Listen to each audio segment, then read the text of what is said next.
नमस्कार मित्रांनो, इयत्ता 12वी वाणिज्य संघटन आणि व्यवस्थापन ह्या विषयामधील प्रकरण 1 व्यवस्थापनाची तत्वे ह्या प्रकरणातील आज आपण प्रश्न दुसरा संज्ञा किंवा संकल्पना स्पष्ट करा ह्या प्रश्नाची माहिती अभ्यासणार आहोत. मित्रांनो, यामध्ये आपल्याला एकूण 4 प्रश्न दिलेले आहेत. संज्ञा किंवा संकल्पना स्पष्ट करा हा प्रश्न 2 गुणांसाठी असतो. पहिली संकल्पना दिलेली आहे हालचाल अभ्यास.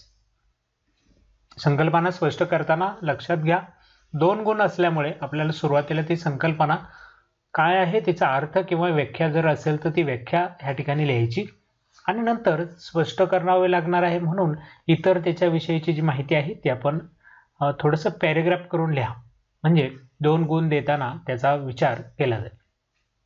हालचाल अभ्यास म्हणजे काय आज सुरुवातीला पाहूया. एखादे विशिष्ट कार्य पूर्ण करताना कर्मचाऱ्यांच्या तसेच यंत्रांच्या होणाऱ्या हालचालींचा अभ्यास करण्यासाठी वापरले जाणारे तंत्र म्हणजे हालचाल अभ्यास. या ठिकाणी 1 मार्क मिळेल आणि इतर जी माहिती आपण आता लिहिणार आहोत त्यासाठी 1 मार्क मिळतील. एखाद्या विशिष्ट काम करण्यासाठी उत्कृष्ट पद्धत शोधून काढण्यासाठी किंवा अनावश्यक हालचाली कमी करण्यास, कर्मचाऱ्यांची कार्यक्षमता वाढवण्यासाठी, कार्याचा प्रवाह सहज व विना अडथळा ठेवण्यासाठी, कार्यातील काही घटक काढून टाकण्यासाठी किंवा त्यांचा क्रम बदलण्यासाठी या तंत्राचा उपयोग होतो. याचा अर्थ मित्रांनो, सुरुवातीला अर्थ आपण दिलेला आहे त्याची माहिती सांगितली आणि नंतर या तंत्राचा वापर कुठं केला जातो, कशासाठी होतो या विषयीची माहिती आपण ह्या ठिकाणी दिलेली आहे. असे 2 मुद्दे ह्या ठिकाणी चेक करताना दिसले पाहिजे. नंतर दुसरा प्रश्न आहे भिन्न तुकडा दर प्रणाली. उत्तर पाहूयात.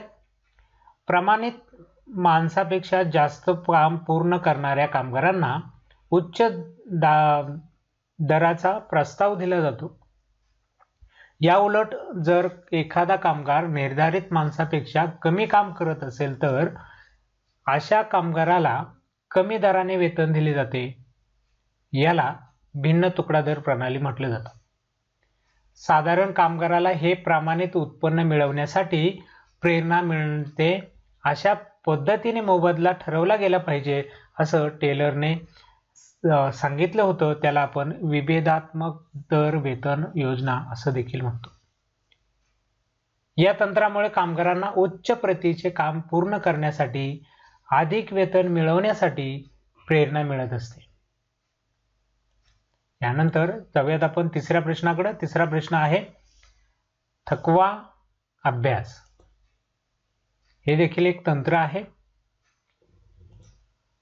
साधारणपणे कामाचे पुरेशा विश्रांतीशिवाय जादा तास नेमून दिलेले काम पूर्ण करण्याचा ताण, कामकाजाची अवजड साधने आणि कामाच्या ठिकाणची खराब परिस्थिती या सर्वांचा परिणाम शारीरिक व मानसिक ताण म्हणजे थकवा. कर्मचाऱ्यांच्या आरोग्यावरती व कार्यक्षमतेवरती याचा विपरीत परिणाम होत असतो. त्यांचे कार्य समजून घेण्यासाठी थकवा कमी करण्याच्या विविध पद्धतींचा अभ्यास अतिशय महत्त्वाचा असतो. हे देखील एक महत्त्वाचं तंत्र आहे की जिथं शारीरिक किंवा मानसिक थकवा येत असतो, ताण येत असतो, त्याला आपण थकवा म्हणतोय. त्याचा अभ्यास करून त्याचा उपयोग आपल्याला उत्पादन कार्यामध्ये करून घ्यायचा. यानंतर शेवटचा प्रश्न वेळ अभ्यास. एखाद्या कर्मचाऱ्याने दिलेले कार्य पूर्ण करण्यासाठी घेतलेल्या वेळेचे निरीक्षण व नोंद करण्याचे हे तंत्र म्हणजे वेळ अभ्यास आहे. वेळ अभ्यासाद्वारे कामाच्या प्रत्येक घटकासाठी लागणारा योग्य वेळ ठरवता येतो. दिलेल्या परिस्थितीमध्ये विशिष्ट कार्य करण्यासाठी लागणारी मानके, वेळ ठरवण्यासाठी, एखाद्या कर्मचाऱ्याची कार्यक्षमता मोजण्यासाठी आणि कामाच्या मूल्यांवर नियंत्रण ठेवण्यासाठी या तंत्राचा उपयोग होतो. म्हणजे आपण जी तंत्र पाहतोय या तंत्रांचा उपयोग काय असतो असे उपयोग देखील ह्या ठिकाणी तुम्ही सांगू शकताय आणि ते तंत्र काय आहेत ते सुरुवातीला सांगायचं. अशी उत्तरं लिहिली तर तुम्हाला संज्ञा किंवा संकल्पना स्पष्ट करायचे 2 गुण ह्या ठिकाणी मिळू शकतात.